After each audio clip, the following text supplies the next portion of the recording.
outside of Barnes & Noble, Fresno, California. Jeff, you mentioned earlier that you saw your thermometer at 103. Yes, at 103. What did you say? The first thing that went through my head was, hey, that's not that bad. That's not that bad. We better start getting the sweatshirts out. Yeah. It's time to go skiing. So we're live from Barnes & Noble. Well, pre-recorded. Right. While you're watching this, it's not live. So today, our main topic is dialogue and description.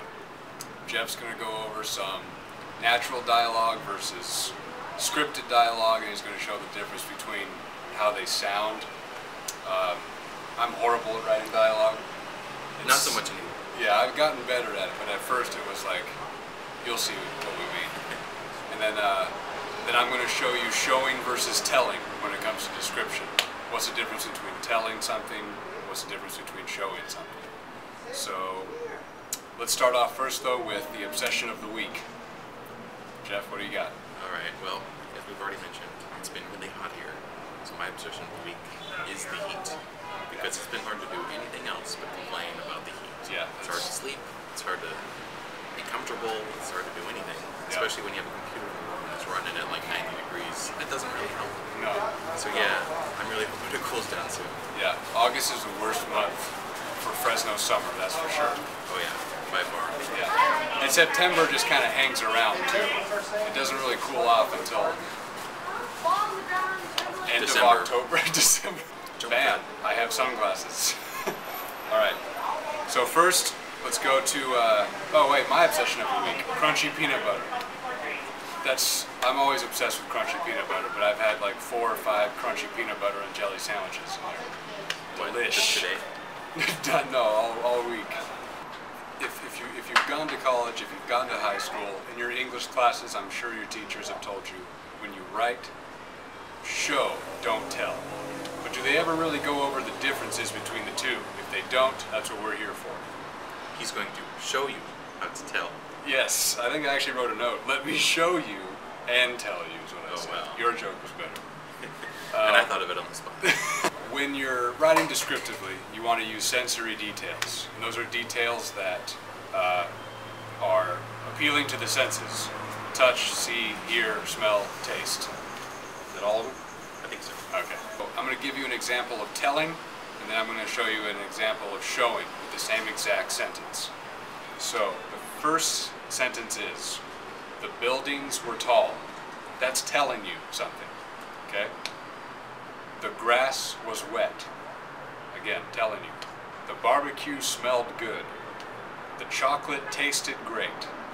The sounds from the construction site were loud and annoying. Okay, you kind of get an idea of what's going on, but you're not really being shown what's happening. So here's the difference. Tell, the buildings were tall. Show, the buildings loomed over his shoulder, casting a shadow that stretched along the asphalt for miles. That's showing you something. The slick green blades between their fingers provided a comforting, moist cushion. The barbecue smelled good.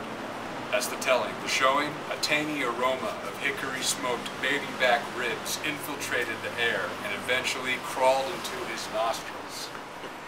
You just smell it. You got into it. You just smell it. Creamy, smooth, and rich, the sliver of chocolate slowly melted between his tongue and the roof of his mouth. You can just taste the chocolate there, can't you? I wish. The piercing squeal of a saw blade and the ongoing perverted comments from the lazy co-workers to nearly every passing woman proved to him that the annoyance levels would remain at a high. There you go. This sun is killing me right now. It's like right on me. Oh, I'm fine right here. In the end, it might take longer to be descriptive and to show your audience what you're talking about. But in the end, it's so much more worth it. So there you go. That's telling versus showing, and ways to help you improve your description. Use things like personification and metaphor and simile, and use big adjectives and specific, precise words to really enhance your writing. The thesaurus is your friend. Yes, there you go. And it's also my favorite dinosaur. Now on to Jeff. Alright, so for dialogue, it's a little different. There's not quite as many specific rules as there is for description. But I think the best advice I ever got for dialogue was go somewhere, sit down, and listen to how people talk. That's You good. don't want to watch TV to do this because that's scripted and it's not natural sounding. Especially like teen dramas and stuff. That's not gonna sound anything like what you want it to sound. It has to sound real. Right. So I'm gonna give an example between Justin and I of something that's horribly scripted, intentionally meant to sound bad, and this is gonna be an example of what you don't want to do. And keep your own writing, if you have it, next to you with a piece of dialogue. And if it sounds like this, you might want to revisit it. Hello, Justin. Hello, Jeff. How are you doing? I am doing fine. How are you doing? I am fine. How do you like the weather? I do not like the weather. Do you? I also do not like the weather. Okay, so that's completely wrong, unnatural form. It's just, don't do that. And Do not. if you do go somewhere and hear someone talking like that, Well, then you have a case for it. then either that or... Actually, that just reminded me. I was going to say that I did read one comic online where one of the character traits of someone was that they did not use contractions. And it made their dialogue sound unique. So it was kind of a cool character trait. Ah, okay. So, I mean, it eventually went away because they started talking like their friends, but it was something that set them apart and sort of a quirky kind of characteristic. Yeah. But generally, 90% of the time. generally, if I'm talking to Justin, I'll talk like, so, what do you think about it? I really liked it. I thought it was pretty cool. Yeah, I thought, he did a good job. Yeah. So, you gotta be casual, you gotta have characters that talk and bounce back off each other. You gotta sometimes include the uhs, the ums, Right. the ers. You have to include how people will talk. And if you're trying to do a dialect, be careful. You don't want to overdo it, but also you don't want to underdo it. If you're doing something like a British dialogue, you gotta listen to how British people talk, or how German people talk. Or if they're in America speaking English, then you have to listen to how they would talk in their accent. Right. And you have to be careful about how you spell things that way. Or if you're doing a southern accent or something, then you probably want to throw in a couple of y'alls and stuff. But mostly you just want to listen to how they talk. That's probably the biggest lesson I can give. That's why I give every single one of my characters an American white Californian accent. Can't go wrong with that. Yeah, it's hard to mess that up. Yeah. But another thing I wanted to add was a good tip is to say your own dialogue that you're writing out loud. Exactly. And if Just it's- repeat it back to yourself, or have a friend with you and sort of just say it back and forth. Right. And if it sounds natural, then you're good to go. If it doesn't, go back over it, say it out loud as you're writing it, and then I think from there you'll have a good idea of what sounds natural and what doesn't sound natural. There's a little bit of description help and some dialogue help. And if we think of any more tips along this line, we'll bring it up in future episodes. Or if you have any comments or tips, go ahead and write them in the comments, and we'll mention it next week. If you have questions, guaranteed 100%, we will respond to them 99%.